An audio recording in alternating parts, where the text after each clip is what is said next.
اعوذ باللہ من الشیطان الرجیم بسم اللہ الرحمن الرحیم۔ رسول اللہ صلی اللہ علیہ وسلم نے فرمایا، اپنا تحفہ واپس لینے والا اس کتے کی طرح ہے جو قے کر کے پھر چاٹ جاتا ہے۔ یہ احادیث مبارک صحیح بخاری و صحیح مسلم کے اندر موجود ہے۔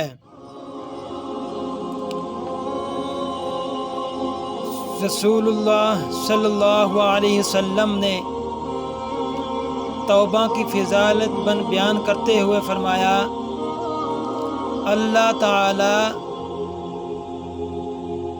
اپنے بندے کی توبہ سے تم میں سے اس شخص سے بھی زیادہ خوش ہوتا ہے جس کا اکاؤنٹ مایوسی کے بعد اچانک اسے مل گیا ہو، حالانکہ وہ ایک چٹل میدان میں گم ہوا تھا۔ یہ احادیث مبارک بخاری میں موجود ہے۔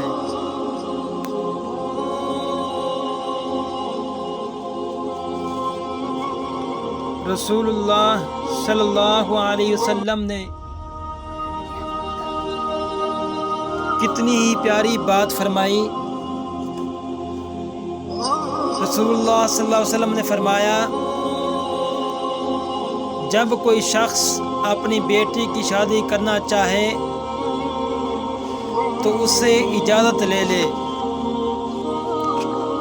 ایک چیز ثابت ہو گئی کہ شادی سے پہلے اجازت لینا ضروری ہے۔ رسول اللہ صلی اللہ علیہ وسلم نے فرمایا، جو شخص قرآن کریم پڑھے اور اس پر عمل کرے تو اس کے والد کو قیامت کے دن ایک تاج پہنایا جائے گا جس کی روشنی سورج کی روشنی سے بھی زیادہ ہوگی۔ یہ احادیث ابو داؤد کے اندر موجود ہے۔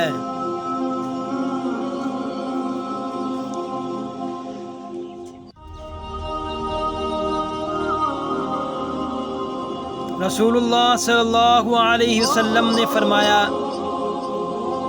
اللہ تعالیٰ فرماتے ہیں کہ اے ابن آدم، تیرے گناہ اگر آسمان کی بلندیوں کو بھی چھو لیں گے، پھر تو مجھ سے بخشش طلب کرے گا تو میں تجھے معاف کر دوں گا، اور مجھے کوئی پرواہ نہیں۔ یہ احادیث مبارک ترمذی شریف کے اندر موجود ہے۔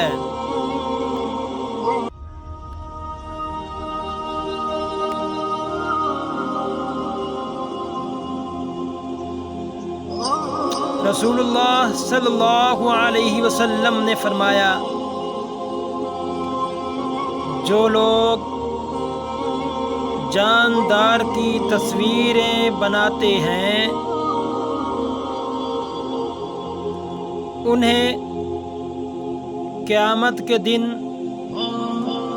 عذاب دیا جائے گا۔ ان سے کہا جائے گا کہ جن کو تم نے تخلیق کیا اب ان کو زندہ کرو۔ یہ احادیث مبارک صحیح بخاری و مسلم کے اندر موجود ہے کہ جانداروں کی تصویریں نہیں لینی چاہیے۔